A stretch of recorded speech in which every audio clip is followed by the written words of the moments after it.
which month we in? December gone. And January now. You know what? We still haven't released the video.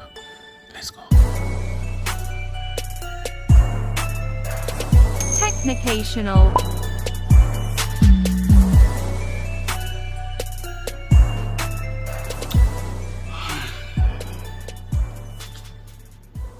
Hello folks, and welcome to another episode of Technicational. Now, this video is a sad video because I really wanted to do a special type of review video for the POCO F4 because it is a mid-range phone, but it kind of hits above that class, and people call it the flagship killer.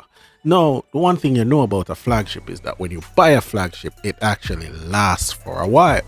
So I wanted to do a long-term review for the POCO F4. Now, this is not the best of things when you get the phone when it's really hot and everybody just dropping a review, you know, to tell you all about the phone. But my approach is, does it really stand the test of time? Have to give a big shout out to POCO, and I am very sorry that the review is coming out now, but I had to really see if the POCO F4 is really a flagship killer and it can actually last for the entire year. So it's been a while I did this unboxing, so let's just go over what do you get in the POCO F4 box. And each and every time I go into a segment, I have to give a big shout out to POCO because I hope they're not upset that I took so long to do the review. Anyhow, so what do you get in the box of the POCO F4? Well, you get a gel case for the phone, you get the phone, you also get a USB Type-C cable, you also get a 67 watt fast charging brick. Thank you, Lord. You get a charger in the box, and you also get a USB Type-C dongle with a headphone port on it. Yes, the phone doesn't come with a headphone port, but at least they provided a USB cable to substitute for that. Samsung. So we're on to specification, which is our next category. That means I have to kiss. Hey POCO, how you doing? Sorry again for making this video take so long to come out. Anyhow, so the POCO F4 is one of those phones that adapt the statement, if it's not broken, why fix it? Because it has the same processor that came in the phone before it. But what POCO did was amazing. They optimized the hell out of that processor, making it more efficient, power efficient, more battery life, and more power. And that is the Snapdragon 870. That's what comes in the POCO F4, and the one I have comes with 6 gigs of RAM and 128 gigs of storage, and you also have the option to extend that 6 gigs of RAM and add an additional 2 gigs of RAM by extending it. So currently I'm running 8 gigs of RAM with the 128 gigs of storage I have.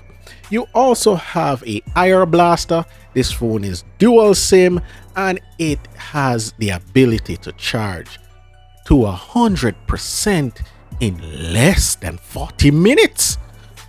God damn. Okay, so we reached the part where we talk about performance, and yes, it's a different category, so let me do this again. So brother, what that for? Enough ass kissing. All right, fine. We get the point. All right, cool.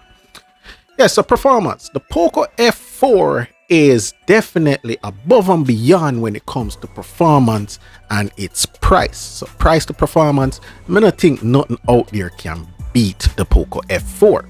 Man, the Snapdragon 870 is performing like a champ in this phone. First and foremost, every single thing on this phone moves very fluid, smoother, yes. I mean, look at these super wallpapers and the transitions. Moving between apps are no problems, there are no hiccups. Playing your games, they don't stutter. I mean, first and foremost, look at this. Like, I'm running this game full specs no heating issues, no stuttering, nothing at all. And even when I switch over to Apex Legends, it still performs amazing. Now, putting it a step further, the POCO F4 has profiles that you can use for each and every game you download. So you can set it for more performance or more visual quality. As they say, you can actually change the color, temperature of each and every game. It is great. Amazing even. Wow.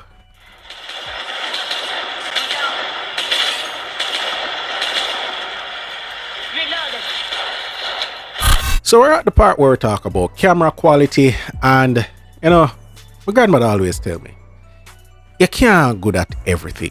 There must be something that you're not great at.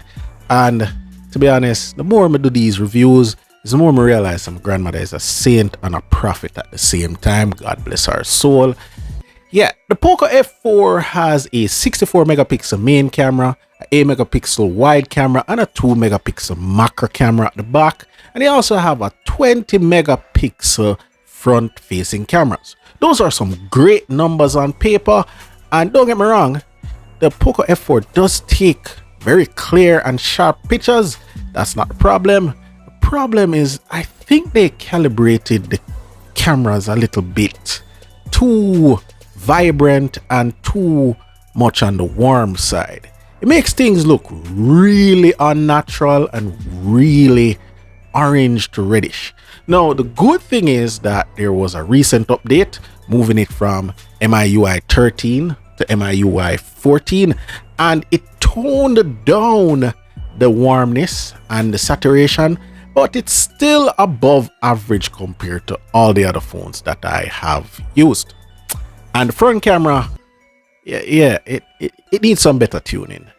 It's okay, but for 20 megapixels, it should actually look much better. Much better. Okay, so let's talk about battery life. And well, this is kind of unreal for me. The POCO F4. Okay. The POCO F4 comes with a 4000 milliamp hour battery, and when it comes to efficiency and battery life, yeah, this phone can last you the whole entire day no matter what you throw at it. You play games, yeah, it's gonna last you the whole day. I've been using this on LTE. I've been even using it as a hotspot for other phones while I am on LTE, and the lowest I've ever come home with from a full day use is like 13%. So that is good, but that's not the part that's unbelievable to me. The unbelievable part is, yeah, call it what it will be. I'm lazy, I'm dumb, I'm forgetful. But usually I wake up in the morning and I forget to charge the phone. And if I plug this phone in before I brush my teeth and get ready for work, believe you me, by the time you get ready for come out of the house, you're either at 95% or 100%. Because this phone takes 38 to 40 minutes to fully charge from 0 to 100. So here we are at my final thoughts for the POCO F4, and aka just tell it as it is, really and truly. So this 10-minute review is not enough to actually fully go through what the POCO F4 is capable of. And although you hear me telling you that the camera has some little issues when it comes to too much saturation and a little bit on the warm side, I have not even covered the fact that the features that are in the camera, you have clone video, which I don't see anywhere else, or clone photos, I don't see that anywhere else either, and freeze motion. The sheer amount of features in the camera is ridiculous. But the great and the most epic thing about the POCO F4 is that all these features combined is for less than $400 US. You can click the link below. I have the Amazon link below. You can check it out yourself. Even if you go for the 256 gig storage one, it's still less than $4. If you go for the 128 one, it's less than $4, same way. And you're getting a highly spec'd phone with a various amount of capabilities and have the ability to run circles around most mid-range phones to some high-end phones. It still perform better than. So we're talking it as it is. Is either you spend less money for more or more money for less. That is just really where it's at when it comes to the POCO F4. Anyhow, folks, thank you guys for watching. Thank you guys for supporting the channel. And really and truly, big shout out to POCO for sending this over. And all these views are really my own. And I choose to do this review 1 year later for you guys to show you it's a solid phone. Now I go pop down by you. Anyhow, folks, thank you guys for watching. Thank you guys for your support. And until next time, peace. Snakes in the grass, you gotta watch where you step. Blood on the leaves, you either kill or be killed. When there's food on the table, you either eat or you starve. And when the sharks in the water, you either sink or you swim. It's a jungle out there. It's a jungle out there. It's a jungle out there.